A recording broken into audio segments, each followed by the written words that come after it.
falar sobre o Jean-Jacques Rousseau. A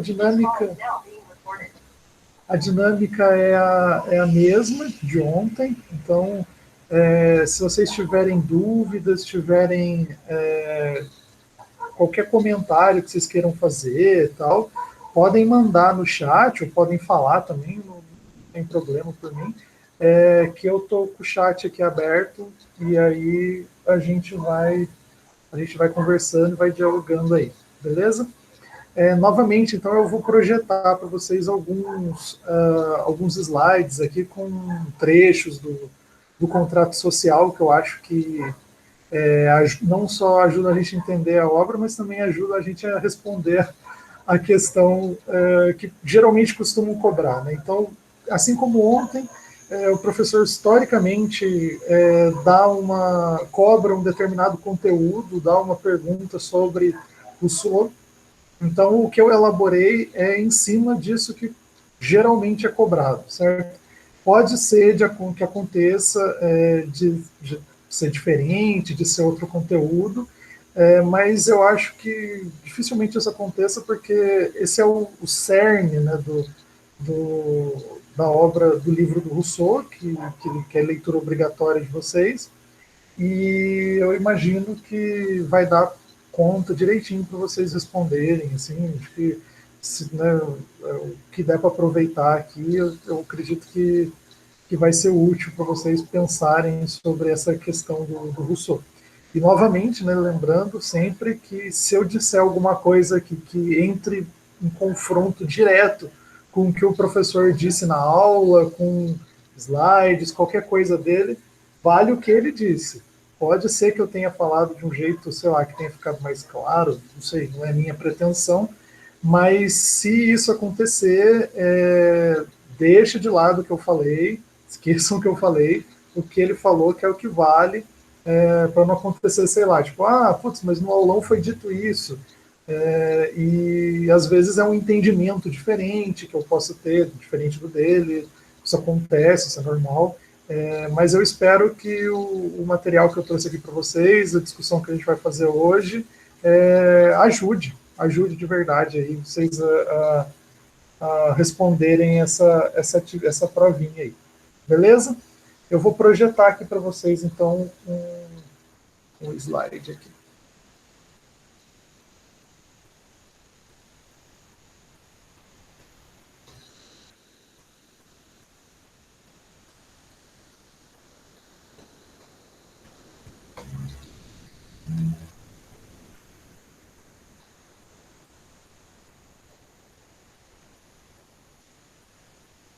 Beleza, vamos lá, então.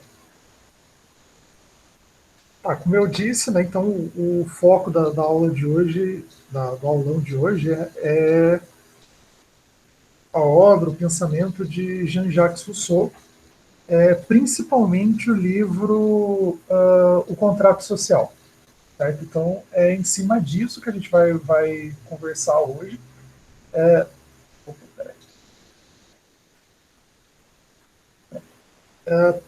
Principalmente alguns pontos que eu acho fundamental assim, e que vão ajudar a gente ajudar vocês a responderem a avaliação de sexta, né, se eu não me engano, é no dia 12 que vocês vão fazer, né? É isso mesmo. Vamos lá, então. Antes de começar, eu acho que eu queria chamar a atenção para vocês de um negócio que eu acho interessante. Né? Ontem a gente discutiu esse livro aqui que está à esquerda aí para vocês, certo? É o livro Os Dois Tratados sobre o Governo, do John Locke.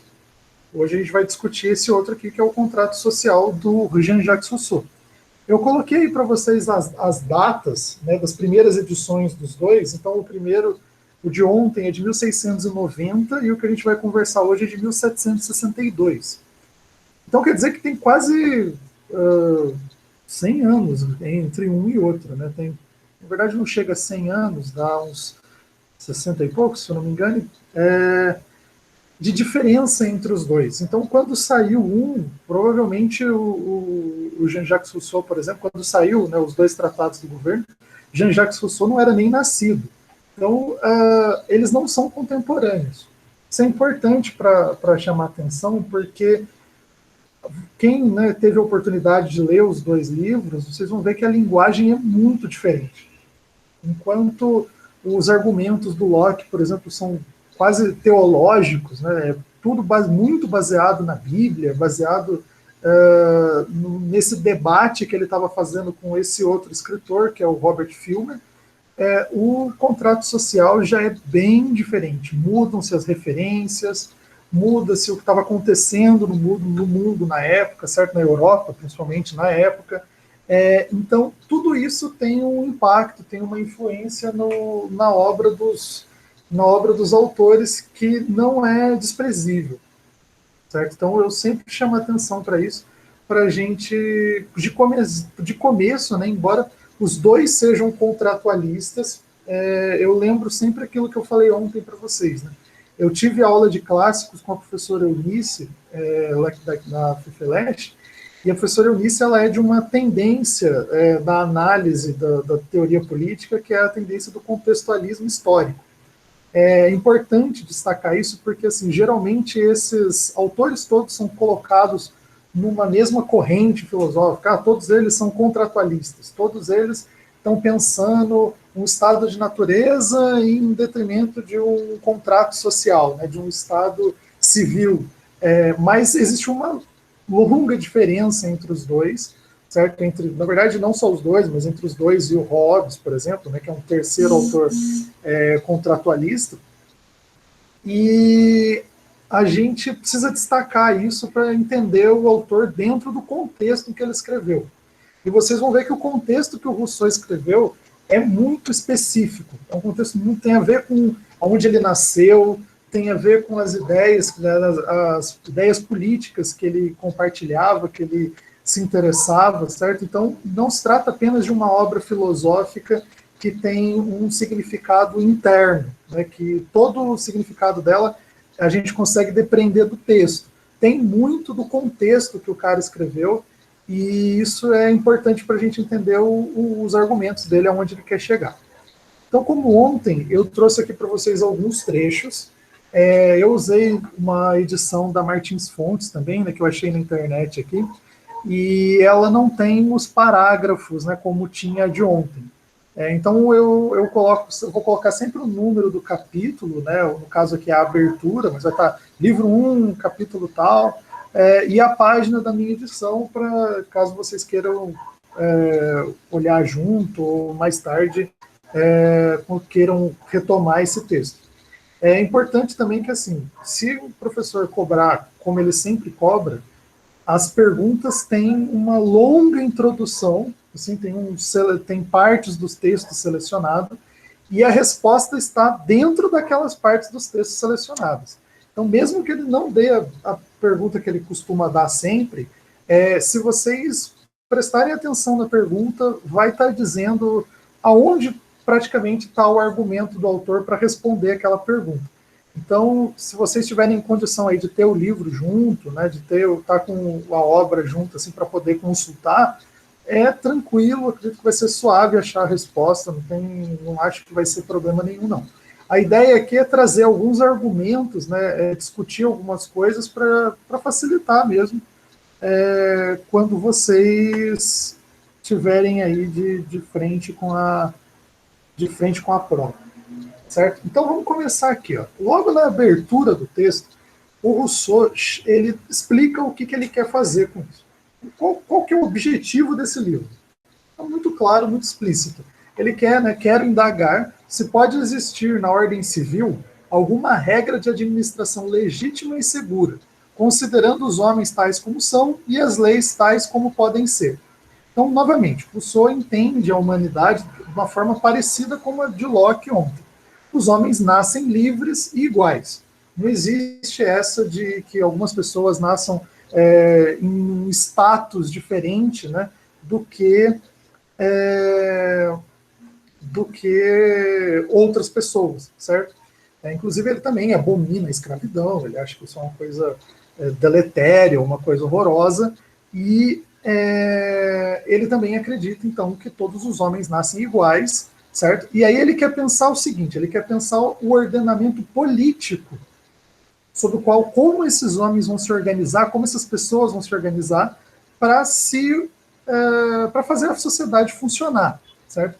Enquanto a preocupação do Locke era muito mais uma salvaguarda jurídica, certo? Então, o objetivo, o contrato social, o Estado, para Locke, existe para resguardar o direito de propriedade das pessoas, certo? E propriedade entendida daquela forma como a gente discutiu ontem, de uma forma ampla, né, que não é só a posse de bens, mas é a posse de si mesmo, a posse da própria liberdade, certo? Então, enquanto Locke tem uma preocupação muito mais jurídica com o que esse contrato social seria, a preocupação do Rousseau, desde a primeira linha do livro dele, é um ordenamento político. Como que essa sociedade vai se organizar? Assim, o Locke também fala de política, né? Mas o que eu estou querendo dizer é a preponderância. O que é o principal do pensamento de Rousseau? Ele está pensando no ordenamento político. Como que essas pessoas vão criar leis? Como que essas pessoas vão se governar? Certo? Como que elas podem, o Estado pode surgir, pode ser legitimado? Quais são as formas legítimas de constituir um Estado? Certo? Então, essa é a preocupação do Rousseau nesse livro, e é por aí que a resposta começa, geralmente. A Bruna mandou aqui, assim como na aula de ontem, você poderia indicar um capítulo que vale a leitura? Não, pode ficar tranquilo. Todo o slide ele vai estar com os capítulos marcados, mas é principalmente no livro 1, é o capítulo que diz respeito do contrato social, é o nome do capítulo, e o capítulo que fala sobre a soberania, certo? No livro 1. São capítulos curtinhos, 2 ou 3 páginas, e no livro 2, são os 2 primeiros capítulos, que ele vai abordar a respeito da soberania, certo? E do livro 3, o primeiro capítulo sobre o governo. Tudo isso vai estar marcado nos slides seguintes aí, mas são esses os principais capítulos onde geralmente a resposta para essas perguntas vão se encontrar. Mas vai estar tudo marcadinho, qualquer coisa eu posso mandar os slides para vocês também, não vejo problema nenhum. E aí está tudo indicadinho no começo de cada texto desses. Mas a diferença do livro do Rousseau para o Locke é que os capítulos do Locke são muito maiores, né? Então, os capítulos do Rousseau é 1, 2 páginas, 3 páginas.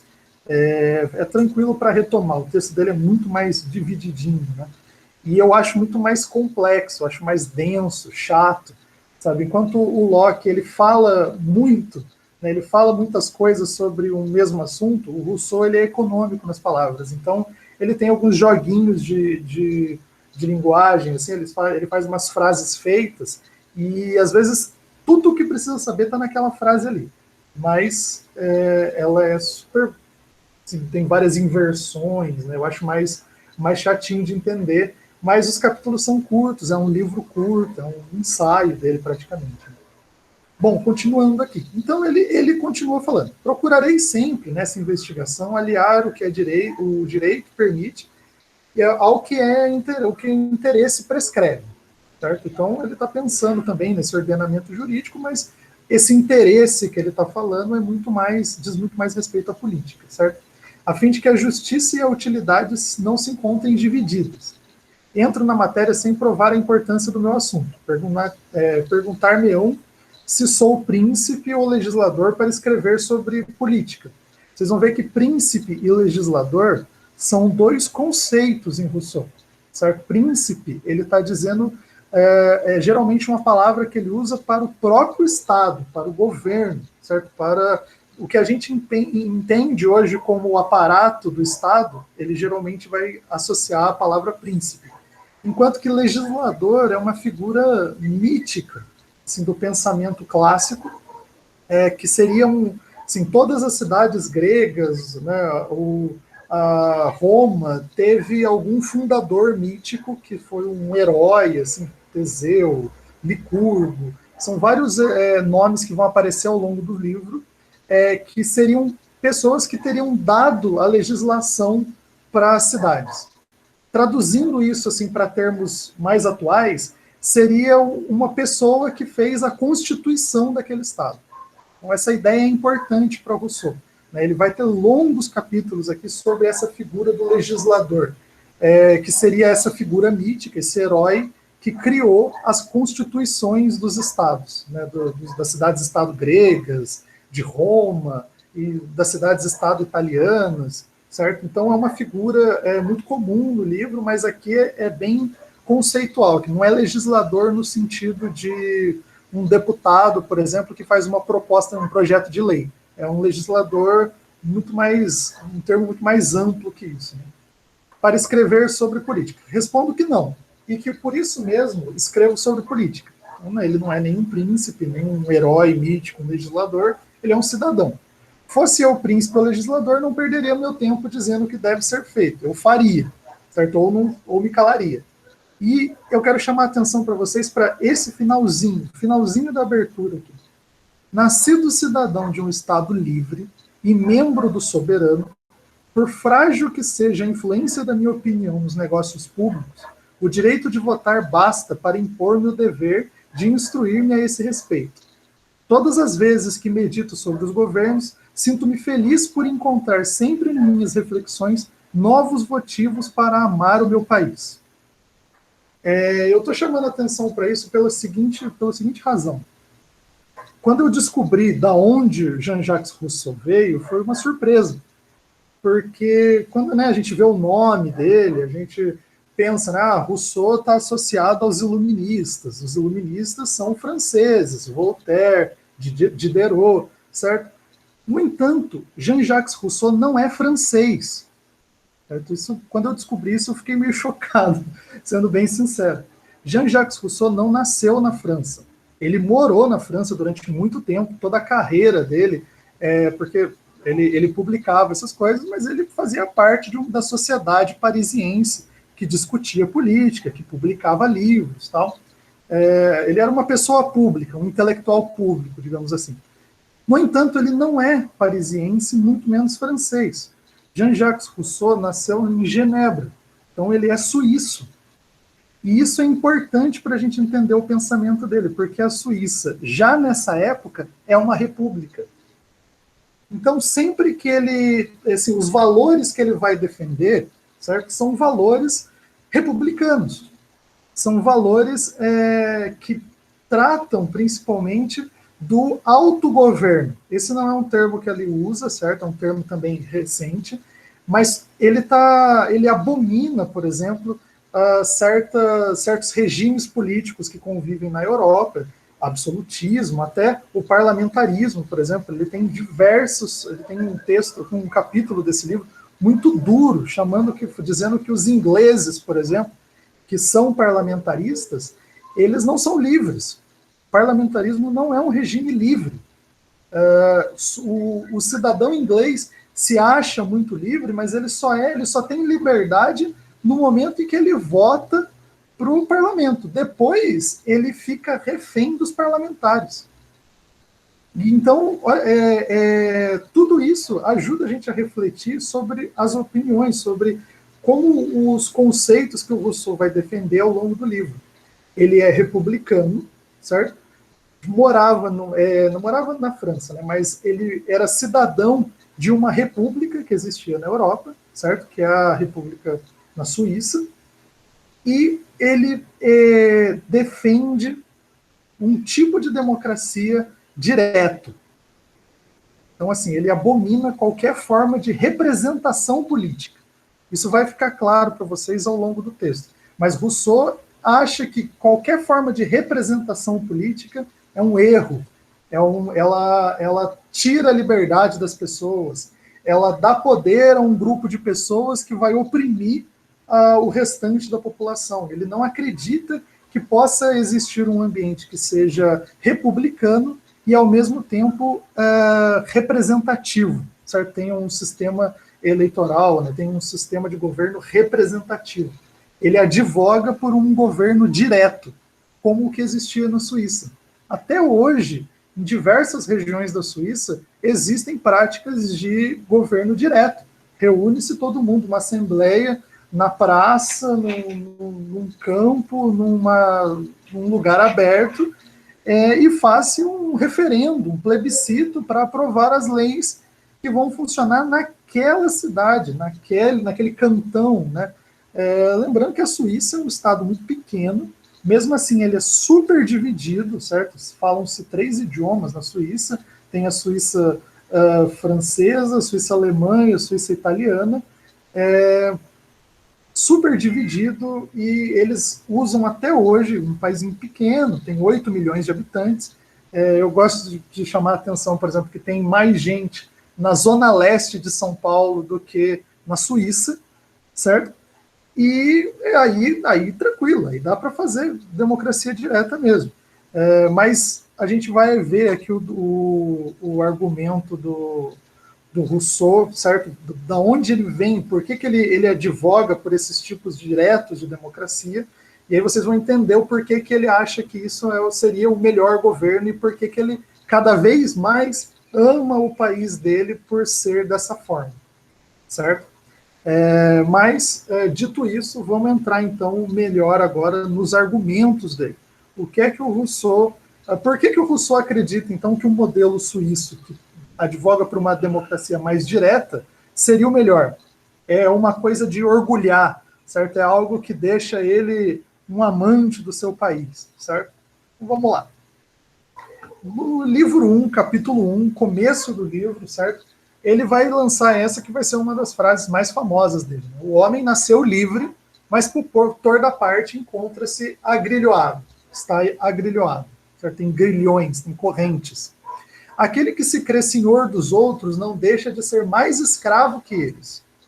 Como se deu essa mudança? Ignoro. O que pode legitimá-la? Creio que poder resolver essa questão. Então, esse é o problema de pesquisa, digamos assim, do Jean-Jacques Rousseau. É isso que ele quer discutir. Esse é o debate que ele quer se propor, certo? Como que a gente pode entender um Estado soberano enquanto um Estado legítimo? Certo? Como é que se legitima a soberania do que quer que seja rei, seja uma assembleia, um parlamento, certo?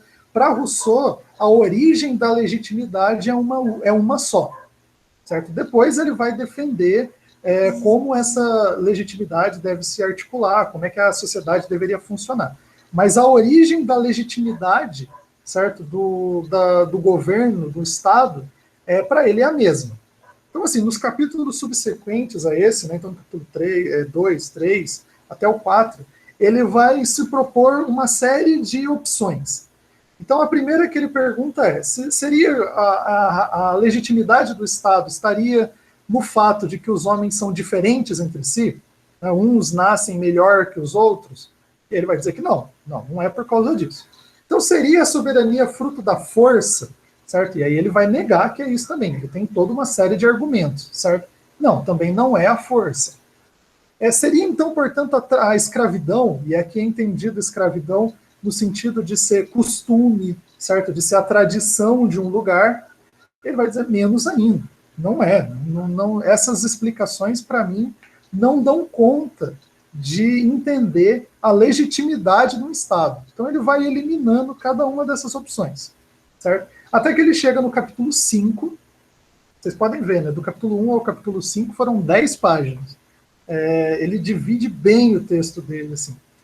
Então, no capítulo 5, ele vai pensar assim, tá, se não é a força, se não é a tradição, se não é a origem dos homens, então o que é que legitima o Estado? O que é que torna o governo legítimo? Certo? E aí ele traz essa citaçãozinha que eu acho interessante para pensar o argumento que ele vai mobilizar. Então, um povo, diz Grotius. Grotius é um autor clássico, né, que tanto John Locke cita, quanto o Jean-Jacques Rousseau.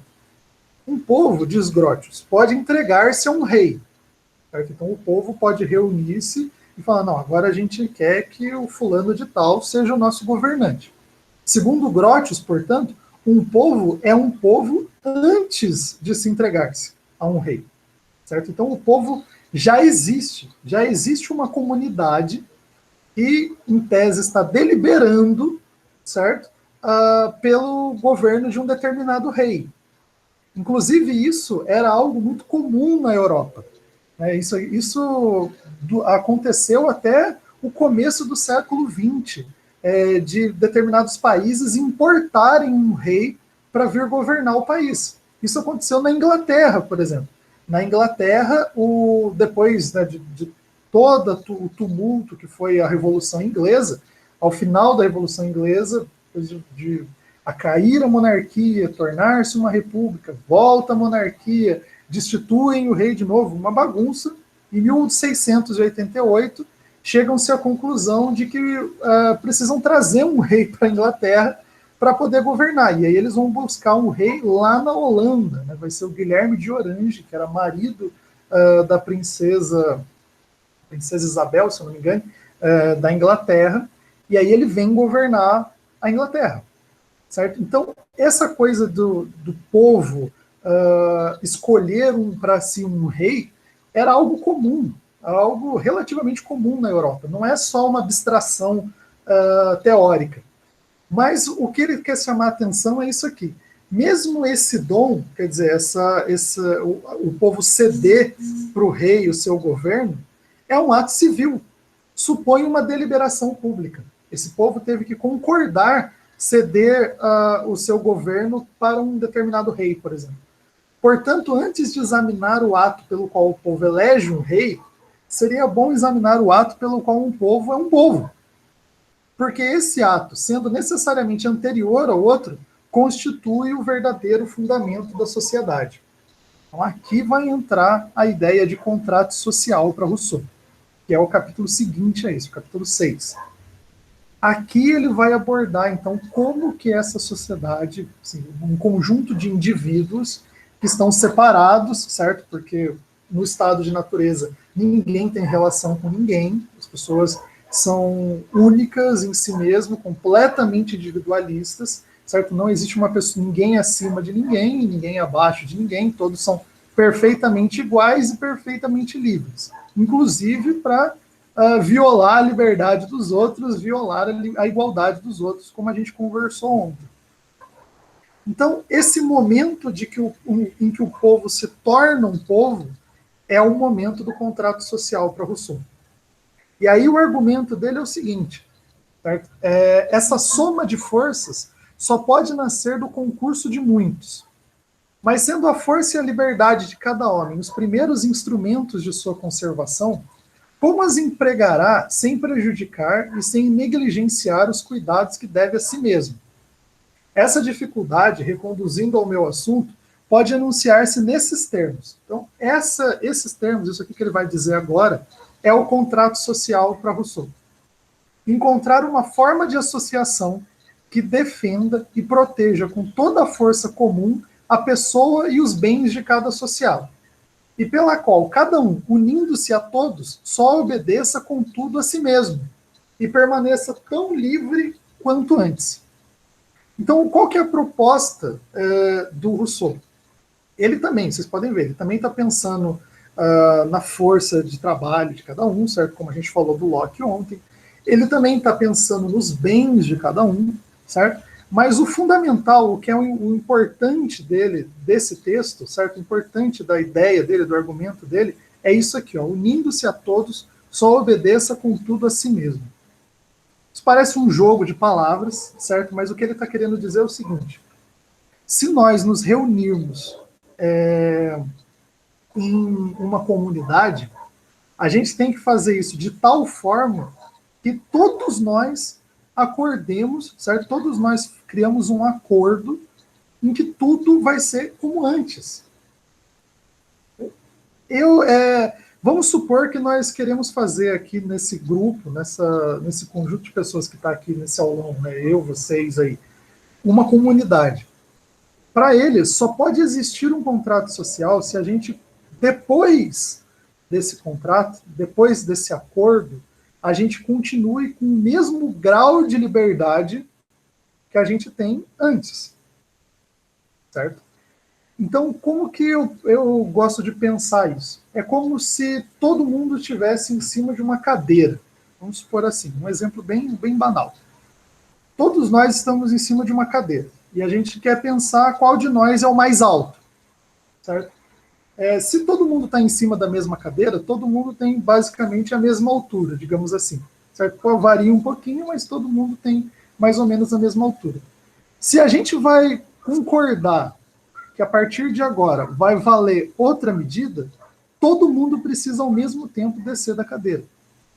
Se a gente não fizer isso, significa que algumas, né, se acontecer de uma única pessoa continuar em cima da cadeira enquanto todos os outros desceram, aí a coisa não tem como dar certo. Aí o contrato social vai criar alguém que vai ter um grau de liberdade maior do que todos os outros. Então, assim, antes nós tínhamos a mesma liberdade, agora que a gente criou, a gente fez aqui um contrato social, algumas pessoas ficaram com mais liberdade que os outros. Isso para ele não tem como funcionar. Isso aí é a receita do fracasso para ele. A única forma disso funcionar é se todos acordarem, né, se todos concordarem que todo mundo vai ter que descer um degrau, todo mundo vai ter que perder um pouco de liberdade para a liberdade ficar igual para todo mundo. Certo? Até aqui tá tranquilo, gente? Eu sei que isso é meio chato, que isso é meio confuso. Se vocês, se tiver confuso demais, se eu não estiver falando direito, podem falar aí que eu, sei lá, tento mudar a minha argumentação aqui. E se tiverem qualquer dúvida, mandem no chat, falem no microfone, podem ficar tranquilo a respeito disso, certo? Mas o ponto fundamental é esse.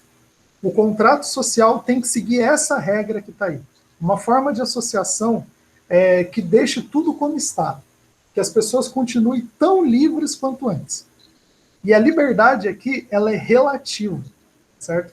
Se nós temos a mesma liberdade antes do contrato social, no estado de natureza, o objetivo é que a gente continue com todo mundo igual, todo mundo livre, depois do contrato social. Pode ser que todo mundo perca um pouco dessa liberdade. Todo mundo desceu da cadeira. Mas se todo mundo perdeu a mesma quantidade de liberdade, digamos assim, tudo continua tal como está. Aí está tudo bem. Então, só tem como dar certo se as pessoas perderem a mesma quantidade de liberdade. E aí todo mundo permanece igual, todo mundo permanece tal como era antes. Aí ele faz uma intervenção, certo? Ele já dá uma solução logo no começo. Isso, exatamente. Se eu entendi bem, acho que é isso mesmo. Tipo, ele já vai resolvendo a questão logo no começo. Logo no começo do livro, ele já vai dando a solução para ele.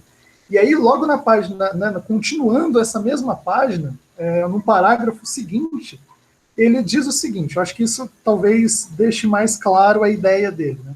Bem compreendidas, essas cláusulas se reduzem todas a uma, a saber, a alienação total de cada associado com todos os seus direitos a uma comunidade.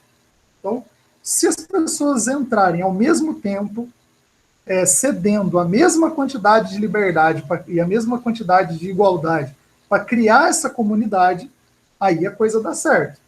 Essa é a cláusula fundamental do contrato social.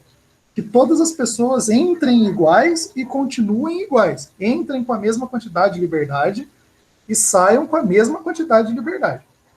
Pois então, em primeiro lugar, ele continua, cada qual dando-se por inteiro, a condição é igual para todos. E sendo a condição igual para todos, ninguém tem interesse em torná-la onerosa para os demais.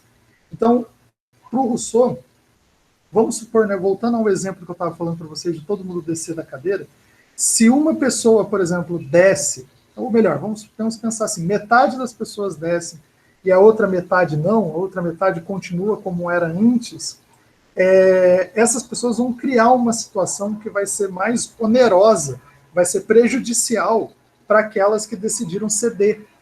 Certo? Então, esse é o problema para ele. Ou as pessoas continuam iguais dentro do Estado, dentro do contrato social, dentro do Estado, né, da sociedade civil, que é o que nasce do contrato social, ou não tem como dar certo. Isso é fundamental para a gente entender o resto aqui. Eu vou voltar a esse pensamento outras vezes, a essas ideias outras vezes, mas isso é fundamental para entender o que Rousseau entende por soberania. Lembre-se, né, o que ele está querendo entender com esse livro é como os estados se legitimam, como que surge a soberania, certo? Como que um estado se torna soberano, legitimamente soberano. Então ele fala que o ponto inicial, certo, é a constituição de um povo.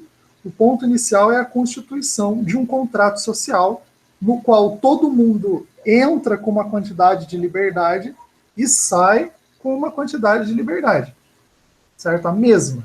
Se isso não acontece, você não tem um Estado social, você vai ter a dominação de algumas vontades particulares, esse é o termo que ele usa, contra outras vontades particulares, certo? Então, esse é o ponto para ele. Todo mundo entrou, cedeu um pouco de liberdade, mas todo mundo continua com a mesma quantidade de liberdade depois desse contrato, certo? E aí, continuando, ele vai dizer o seguinte, sobre o que procede, poder-se-ia se acrescentar à aquisição do Estado Civil a liberdade moral. Então, ele vai dizer que antes do Estado de natureza, certo? Ou melhor, antes do contrato social, durante o estado de natureza, existe um tipo de liberdade que é a liberdade natural. É a liberdade que todo homem tem ao nascer. Toda pessoa, por fazer parte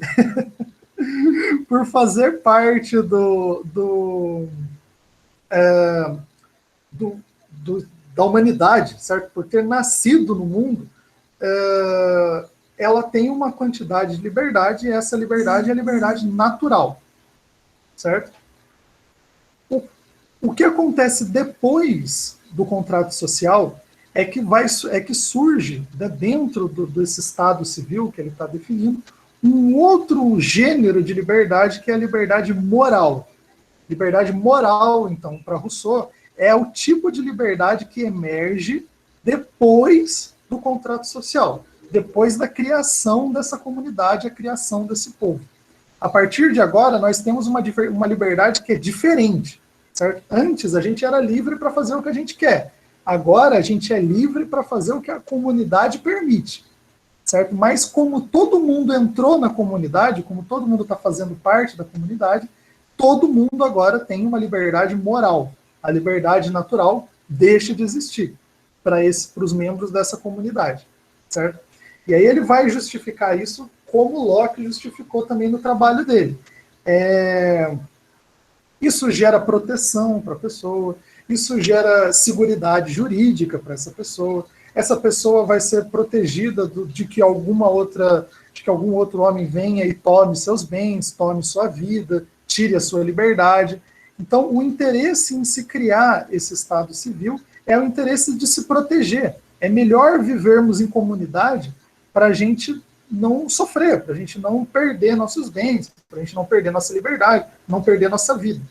Então, se todo mundo entra nesse consenso de que pode se ceder a liberdade natural, que é maior, né, eu poder fazer o que eu quero, que me dá na telha, e em troca dessa liberdade moral, você tem um contrato social. E eu grifei aqui porque isso é o ponto-chave dele, certo?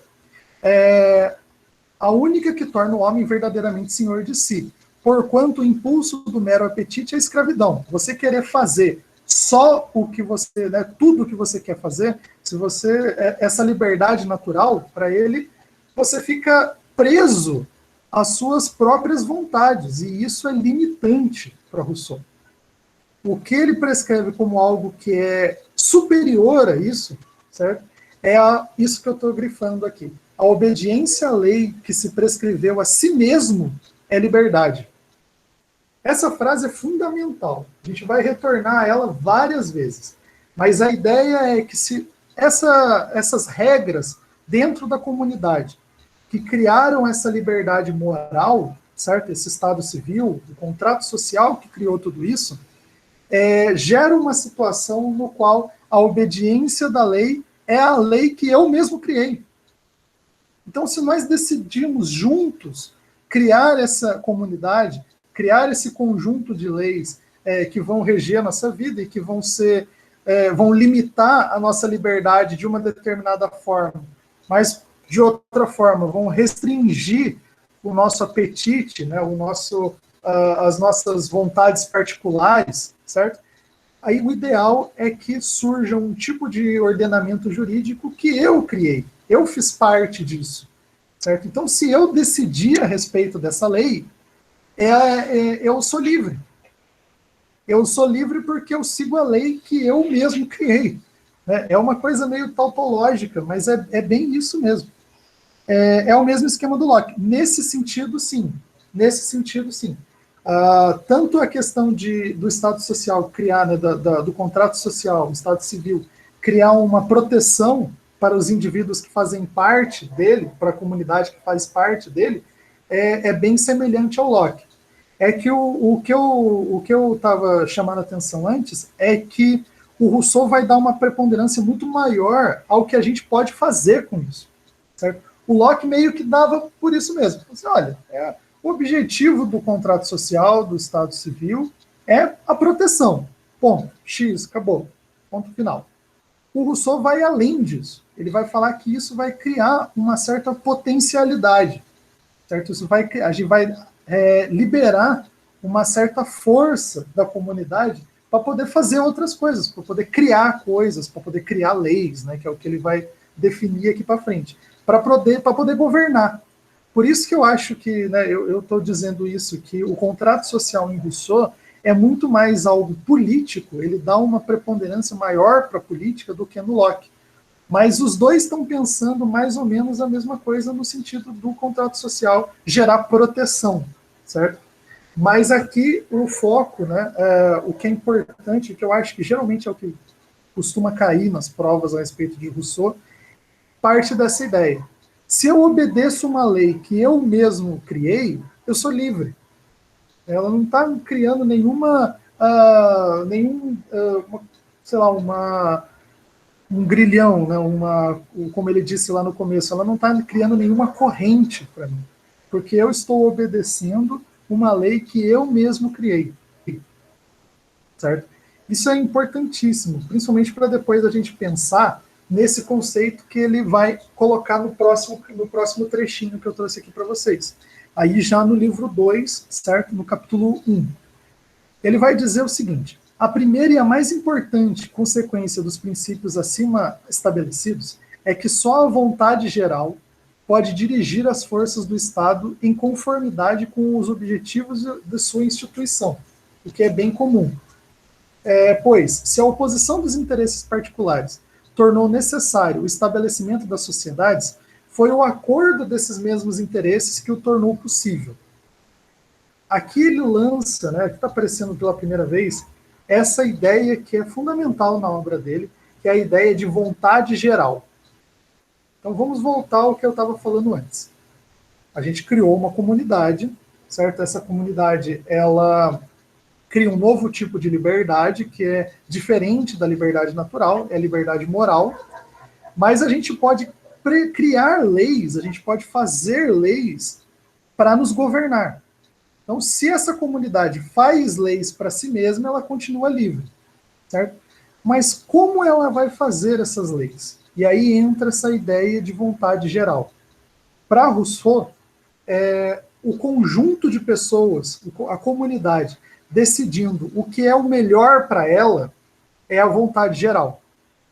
Então, vontade geral para ele nada mais é do que isso. A comunidade junta, reunida, decidindo o que é melhor para a comunidade. O bem comum, que é essa expressão que aparece mais para frente aqui. Essa é a vontade geral. E ele diz que todo governo, certo? Toda forma de Estado, ela só consegue funcionar se ela estiver baseada na vontade geral.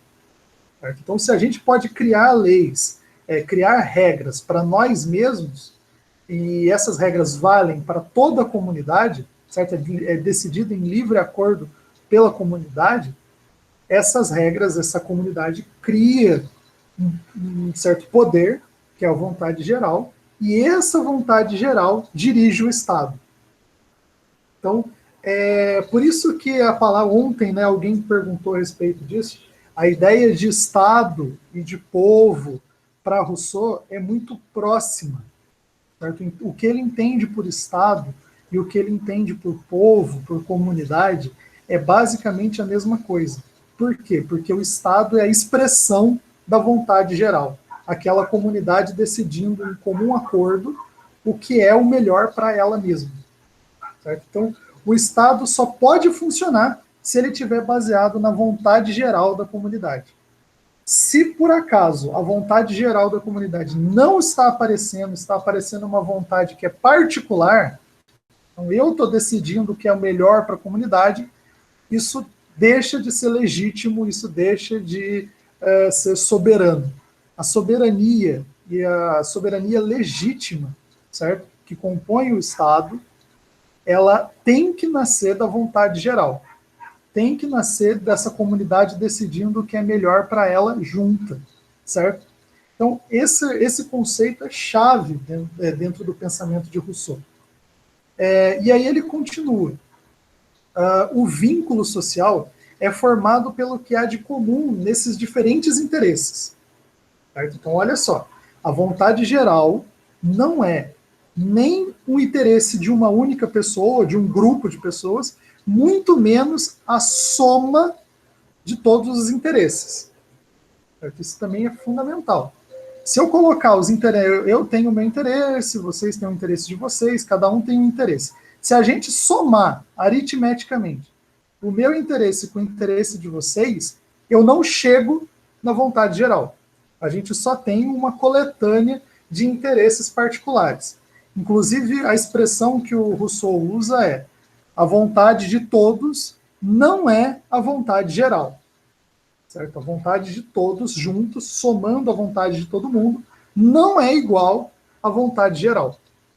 Por isso que Rousseau, por exemplo, ele tem muito problema com a democracia que a gente pensa hoje como majoritária, certo?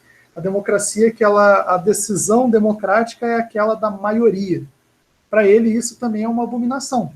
Da mesma forma que ele não acredita em representação política, ele acha que um governo político, por exemplo, que é movido pela vontade da maioria, né, a soma das vontades da maioria, já deixou de ser também legítimo, já deixou de ser soberano.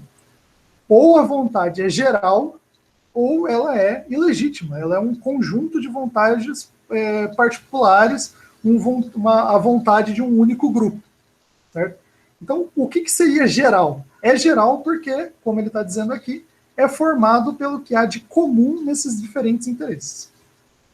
Então, o que há de comum em todos os interesses formam o bem comum, formam o interesse, a vontade geral daquela comunidade. Continuando. Aqui, foi comum nesses diferentes interesses. E se não houvesse um ponto em que todos os interesses concordam, nenhuma sociedade pode existir. Quer dizer, o contrato social, o Estado civil, tudo isso que eu estou falando até agora, só existe porque essa comunidade consegue decidir o que é melhor para a comunidade, não para uma parte da comunidade, certo? Se a vontade geral é a expressão, né, do que essa comunidade acha que é o melhor para ela não pode vir do interesse de um grupo. Tem que ser o interesse de onde todos concordam. Ou é unânime, ou todo mundo concorda com essa decisão, ou a sociedade simplesmente não pode existir. Porque senão um grupo vai acabar submetendo o outro. A maioria vai acabar submetendo a minoria. Ou a minoria vai acabar submetendo a maioria se essa minoria tiver mais poder, entendendo o poder aqui de qualquer outra forma, certo? Ora, ele continua, é unicamente com base nesse interesse comum que a sociedade deve ser governada. Digo, pois, que a soberania, sendo apenas o exercício da vontade geral, nunca pode alienar-se. E o que o soberano, não passando de um ser coletivo, só pode ser representado por si mesmo. E aqui está outro conceito-chave dele. Pode-se transmitir o poder, mas não a vontade. A vontade não pode ser transferida, porque a vontade geral, ela é a expressão de toda a comunidade junto. Então você pode, né, como ele estava falando lá atrás, né, a comunidade pode se reunir e entregar o poder para um rei, por exemplo. A comunidade pode decidir em comum acordo que um rei vai ser nomeado para exercer o poder dentro daquela comunidade. Podem eleger um rei, por exemplo. Mas isso só é legítimo, né, só é um ato soberano, porque foi feito em comum acordo por toda a comunidade. Então você pode passar o poder para um governante, para um magistrado, para o que quer que seja, para quem você quiser. Mas só se ele for passado em comum acordo pela comunidade e for algo que toda a comunidade quis para si. Certo? Se não for uma expressão da vontade, é algo ilegítimo. Se não for algo que foi feito por toda a comunidade como uma expressão dessa vontade geral, é algo ilegítimo. Então, isso é algo, geralmente, que os professores costumam perguntar. Por que o poder para Rousseau pode ser transferido, mas não a vontade? Porque a vontade, ela é o próprio povo, ela é a própria comunidade, ela é a expressão da comunidade. Então, ou você acaba com a comunidade e aí deixa de existir vontade, ou você respeita a vontade daquela vontade geral daquela comunidade, daquele povo, certo? Ela ou ela existe ou ela não existe. Ela não pode, nenhum soberano pode dizer que é a expressão da vontade daquela comunidade. Inclusive, existem muitos debates, por exemplo, muito depois disso aqui, do quanto, por exemplo, o pensamento de Rousseau poderia estar associado com o autoritarismo. Certo? Do quanto o pensamento de Rousseau poderia estar associado ao, na verdade, não só ao autoritarismo, mas a estados totalitários, certo? Totalitarismo.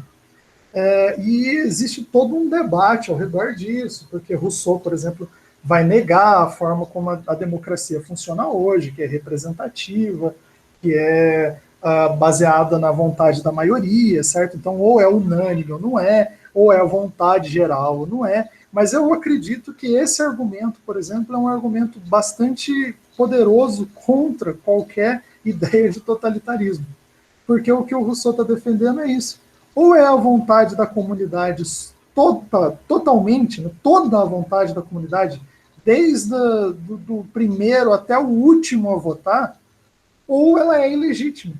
Certo? E esse poder, por mais que você possa transferir, ele nunca vai representar, nunca vai tomar o lugar da vontade geral daquela comunidade que o gerou, certo? Continuando. Então ele vai continuar dizendo, certo? No capítulo 6 do livro 2. Todavia, quando todo o povo estatue sobre todo o povo, não considera senão a si mesmo. E nesse caso, se há uma relação, é entre o objeto inteiro sobre um ponto de vista e o objeto inteiro sobre outro ponto de vista, sem nenhuma divisão do todo. Então, novamente, ou a gente decide todo mundo junto uma determinada decisão, ou a gente simplesmente não decide. Não existe essa de que um grupo, para Rousseau, claro, um determinado grupo olha a questão, o ponto de vista de um determinado grupo é esse. O ponto de vista daquele outro determinado grupo é completamente contrário. Isso não existe para Rousseau. Assim, ou é todo mundo concordando, ou não existe possibilidade de ser um ato soberano. Certo? Então, aí ele continua. Então, a matéria sobre a qual se estatui, sobre a qual se faz um estatuto, é tão geral quanto a vontade que a estatui. Que a estatui, na verdade. Então, se a lei é decidida dessa forma, ela é tão geral quanto a vontade de quem a criou, certo? Novamente, aquela ideia que eu tinha falado para vocês lá atrás. Se a gente cria uma lei para nós mesmos, nós somos livres, nós podemos obedecer essa lei. E ou nós decidimos todo mundo junto, ou ela simplesmente não vale. Não tem por que valer uma lei que tenha sido decidida apenas por uma fração da comunidade. Porque se ela foi decidida apenas por um conjunto da comunidade, um conjunto de pessoas pequeno, ela não representa a vontade geral, ela não expressa a vontade geral daquela comunidade. E aí ele fala, e a esse ato que chama uma lei. Então, lei para Rousseau, a definição de lei para Rousseau é isso. É algo que é decidido, é uma matéria que é decidida por toda a comunidade e, portanto, cada lei, todas as leis, são expressões da vontade geral daquela comunidade que a produziu. E, portanto, elas valem. É aí que a lei vale. Se a lei, por acaso, foi criada por uma fração da sociedade, por exemplo, só pela maioria, ele diria isso, essa lei não vale. Ou a lei é expressão da vontade geral, ou ela simplesmente não existe. Não tem condição dela existir, certo? E aí ele termina, né? Quando afirmo que o objeto das leis é sempre geral, entendo que a lei considera os súditos coletivamente e as ações como abstratas. Nunca um homem como indivíduo, nem uma ação como particular. Então, ou é tudo geral, ou simplesmente não, ou funciona para todo mundo, ou ela simplesmente não pode existir, certo? É interessante aqui, né, eu chamei a atenção no começo, que essas ideias da forma como Locke entende o papel desse legislador, né, desse criador de leis mítico, heróico, ou até das próprias leis, ela nos remete ao que a gente entende hoje por Constituição. Certo? É a lei básica de um país que é pétrea. Nada que se possa fazer pode ir contra a Constituição. Nada do que se possa decidir pode ir contra a Constituição. Então, eu gosto de pensar dessa forma porque o que a gente tem mais próximo do que o Rousseau queria para uma sociedade é a Constituição. Ainda que a nossa Constituição, ou a Constituição de qualquer país, teve que ser foi decidida por uma maioria, certo? Mas é interessante o impacto desse pensamento aqui nos regimes políticos que apareceram depois, logo depois, né? Então, o livro é de 1762, 14 anos depois, em 1776, surge os Estados Unidos, que é a primeira experiência republicana, tal como a gente entende hoje. Até então, todas as repúblicas tinham sido uma cidade, né, cidades-estado gregas, Florença era uma república, Veneza, mas nunca um estado com dimensões como os Estados Unidos teria, certo? E aí, para aprovar a Constituição Americana, né, a Revolução acontece, a independência acontece em 1776, mas a Constituição Americana só vai ser aprovada em 1787. E para ela ser aprovada, ela teve que ser aprovada basicamente como isso aqui que o Rousseau está falando. Ela teve que ser aprovada estado a estado, e como os estados dos Estados Unidos, né, eles representariam a vontade geral de cada um dessas comunidades, certo? Eles pensavam, então, que cada comunidade, cada estado seria uma comunidade, e a expressão desses estados seria a vontade geral daquela comunidade. Ou todos os estados assinavam a Constituição, ou não, nada vale, deixa para lá. Até hoje, a Constituição americana funciona mais ou menos nesse modelo. Você só consegue fazer uma emenda constitucional nos Estados Unidos se todos os estados aprovarem. Então, se a Constituição é uma Constituição assim, ela continua igual como era naquela 200 e tantos anos atrás, muito porque ela é difícil pra caramba de aprovar, porque ou ela é unânime, ou ela é expressão do que eles entendem por vontade geral, ou ela não serve, certo? Gente, até aqui tudo bem? Estão conseguindo, tá dando para acompanhar, tá tranquilo? Agora eu vou mudar um pouquinho de assunto, né? Aliás, aqui está errado, deixa eu corrigir aqui é livro 3.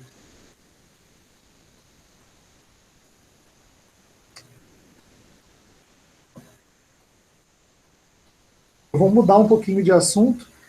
Se tiver alguma dúvida até aqui, podem perguntar, não sei se tiver dando para entender, porque agora eu vou deixar um pouco essa ideia de vontade geral para começar a falar de governo, certo? De como o governo, a ideia de governo em, em Rousseau. Certo? Então vamos lá. Ele começa dizendo: toda ação livre tem duas causas que concorrem para produzi-la. Uma moral, a saber, a vontade que a determina o ato, e outra física, ou seja, o poder de quem a executa. Então aqui ele está falando o seguinte, né? Para a gente fazer alguma coisa, sempre tudo que a gente quiser fazer, seja aqui, assistir a um aulão, seja correr na rua, se alimentar, caçar, escrever um livro, tudo isso só pode funcionar se tiverem duas coisas agindo juntas. Então, a vontade, certo? Uma força, né? Uma ação que é moral, e uma ação física, que é você realizar o ato fisicamente. Né? Então, olha, ele continua. Quando me dirijo a um objeto, é preciso primeiro que eu queira ir até ele, e em seguida que os meus pés me levem até lá. Isso parece bobo, mas é a partir dessa ideia de que existe a vontade, certo, de fazer algo e a capacidade física de fazer algo que o Rousseau vai pensar o Estado, a separação entre os poderes. E ele vai dizer o seguinte: o corpo político tem os mesmos móveis, funciona mais ou menos do mesmo jeito, né? Quer dizer, nem se distingue a força e a vontade. Nele se distinguem a força e a vontade. Está sob o nome de poder legislativo e aquele sob o nome de poder executivo. Nada se faz nele ou não se deve fazer sem o seu concurso. Então, olha só o que ele está dizendo. Nessa frase que parece, tipo, esse é um primeiro parágrafo do livro 3, certo? Ele vai mostrar que ele entende como poder legislativo e como poder executivo. Poder legislativo, para ele, está associado a essa ideia de moral, a vontade. Então, é no poder legislativo, é na criação das leis, que não é diferente de tudo que eu disse até agora. É na criação das leis que se expressa a vontade geral. Então, a vontade fica dentro do poder legislativo. Mas as capacidades físicas, certo? Então, botar a vontade em prática, digamos assim, botar as leis em práticas, só pode ser feita pelo poder executivo. Então, olha que interessante. Ou um determinado, um lado, né, uma das esferas do poder do Estado, contém em si a vontade geral, a vontade, a capacidade de criar leis.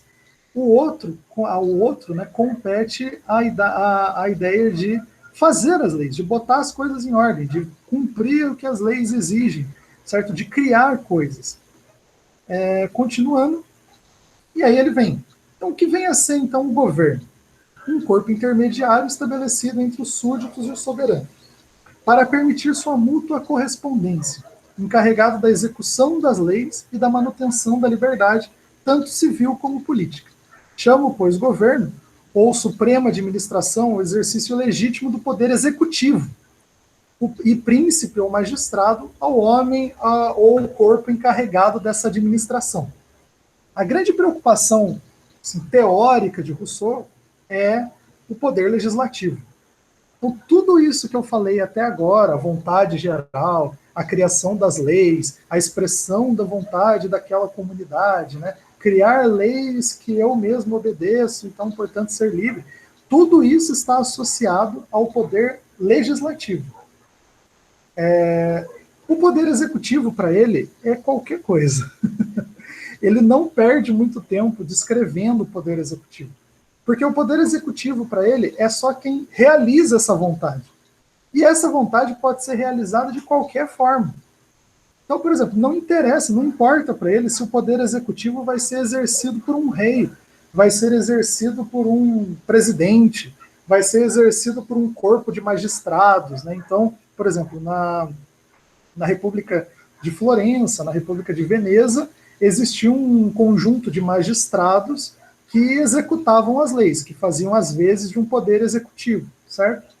Mas havia a Assembleia dos Cidadãos, e na Assembleia dos Cidadãos havia a expressão da vontade geral, a criação das leis. Então, quem é que vai fazer, vai pôr as leis em prática, não importa para Rousseau. A legitimidade, ela vem do poder legislativo. A legitimidade vem dessa vontade geral que fica dentro do poder legislativo, de quem é que cria as leis. Isso é muito interessante se a gente pensar, a maior parte dos regimes europeus são regimes parlamentaristas, certo? Então, assim, eu poderia perguntar para vocês, tipo, porque eu também não sei, eu não saberia dizer. Quem é o presidente da Alemanha? Quem é o presidente da Itália?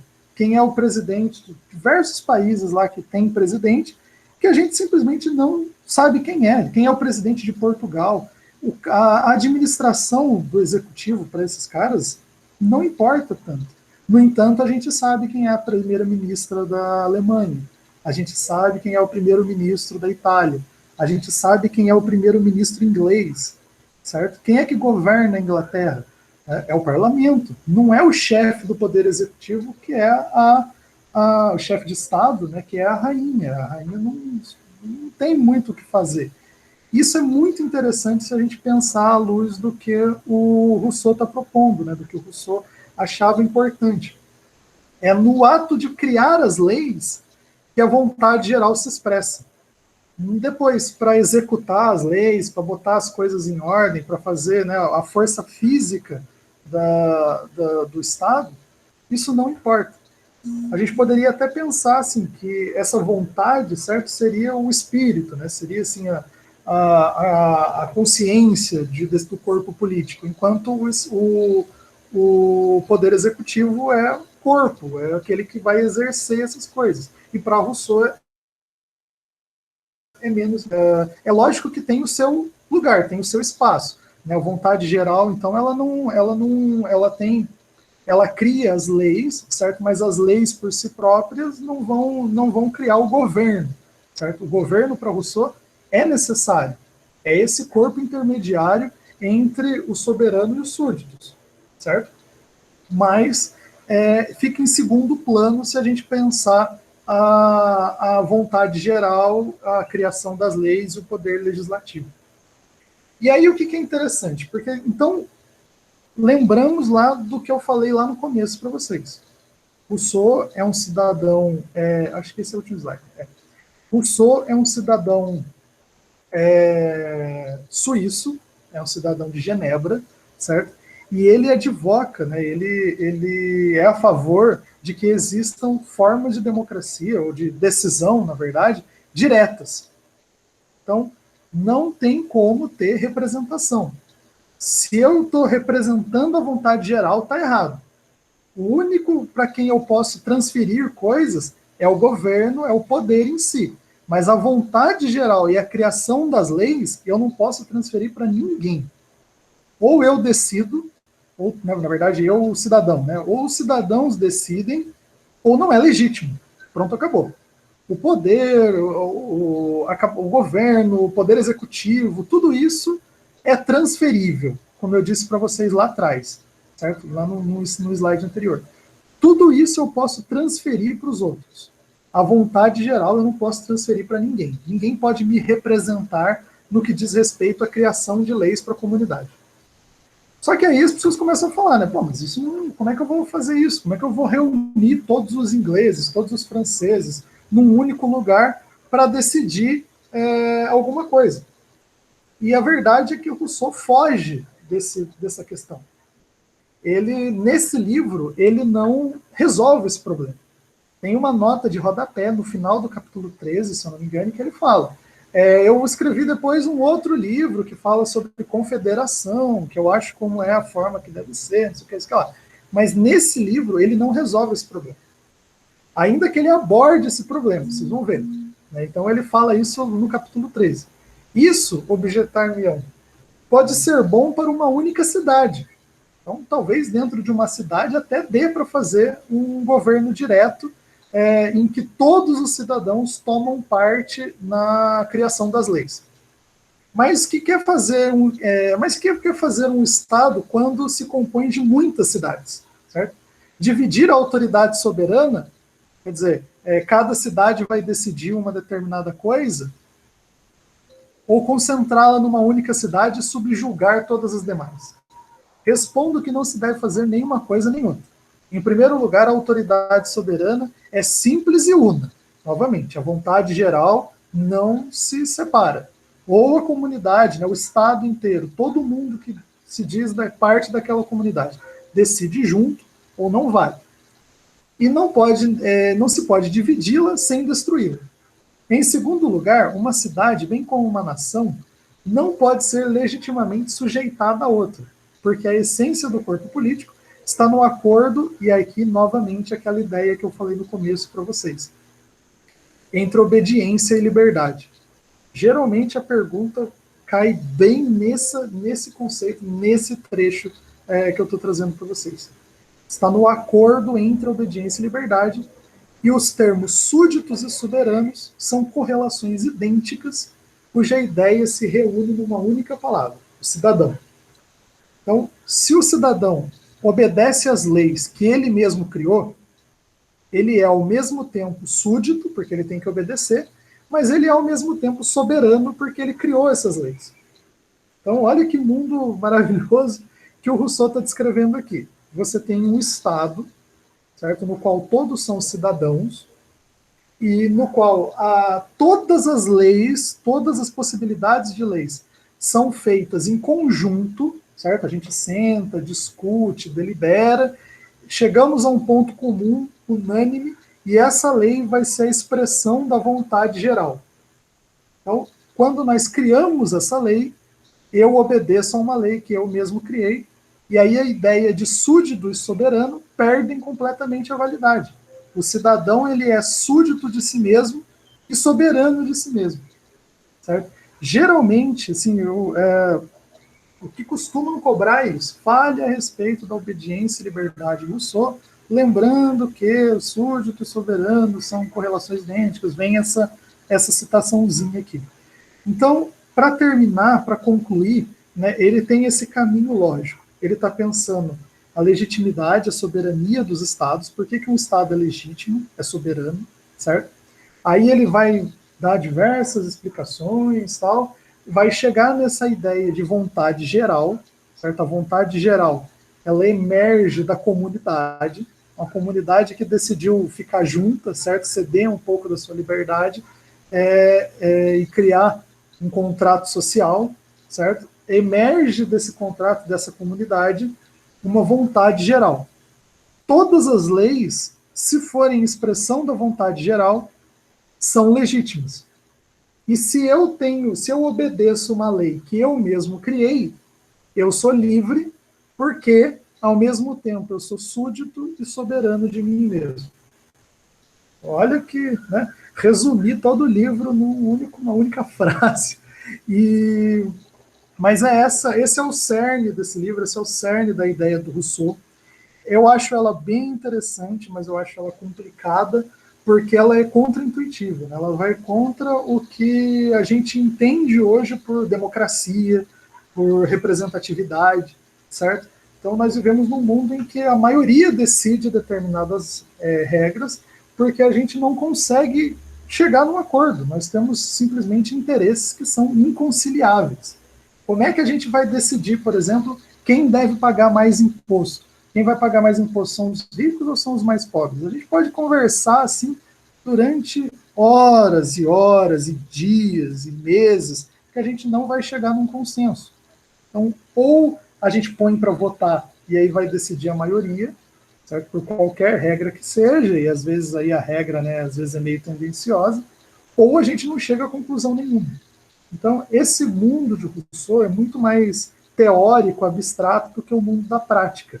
Ainda que a gente vai encontrar muitos filósofos, muitos teóricos imaginando, refletindo sobre a vontade geral, refletindo sobre o caráter deliberativo das democracias, né? Então, vocês forem ver em Habermas, forem ver em todos esses caras que são discípulos do Habermas, né, no Cohen, vários outros teóricos aí, eles estão pensando uma democracia que ou a gente conversa e chega num consenso que seja bom para todos, ou isso é ilegítimo, certo?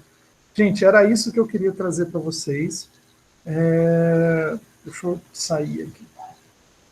Vocês têm alguma dúvida, algo que não tenha ficado claro, que não ficou legal, que não deu para entender? Eu sei que Rousseau é chato, Rousseau cria aí uma dificuldade para a gente, mas dá para pegar. O Vitor mandou aqui, levando em conta esse estado do Rousseau, ele não passa pelo tema da imigração, como se daria um caso no novo indivíduo adentrando o estado já formado? Isso é uma coisa que o Rousseau, é um silêncio do texto do Rousseau, é um silêncio assim que a gente escuta muito gravemente, porque para ele, e isso é muito interessante, as pessoas que se debruçam no texto do Rousseau, por exemplo, que refletem sobre o que o Rousseau pensa, tem muito do que ele argumenta ali, e todos os contratualistas, na verdade, pensam dessa forma, que é um momento inicial, assim, é o Big Bang da sociedade. Então a sociedade começa, e de lá para cá vem sendo como sempre foi uma lei que nos foi dada pelos nossos ancestrais. Todos os contratualistas, eles não conseguem dar conta da mudança, digamos assim. A coisa começa e o começo dela foi perfeito e ou ela degenera ou ela continua estável tal como está agora.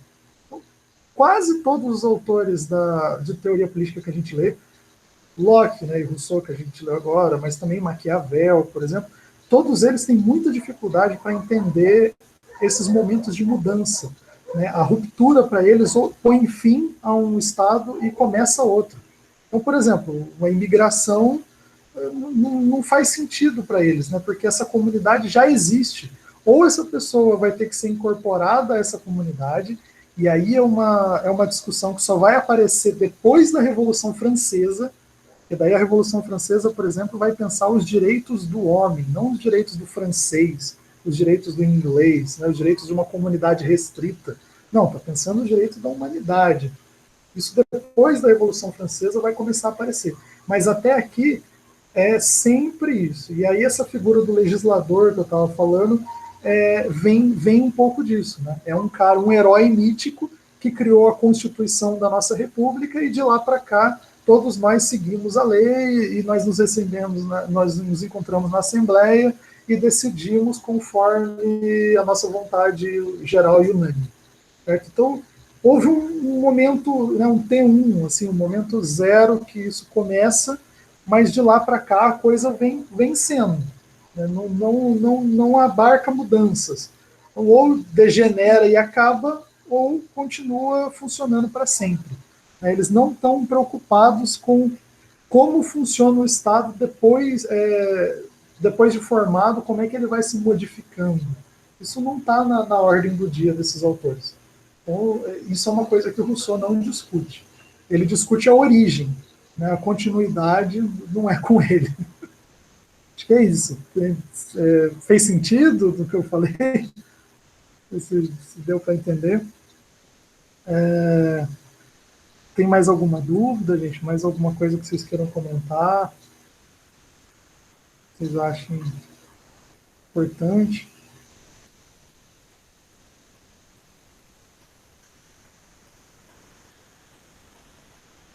Bom, obrigado, Cláudio. Bom que vocês gostaram aí. Bom, então eu acho que é isso. Já são 7 e pouco já. Obrigado, Vinícius, também. Gente, muito obrigado pela atenção de vocês, viu? De verdade mesmo.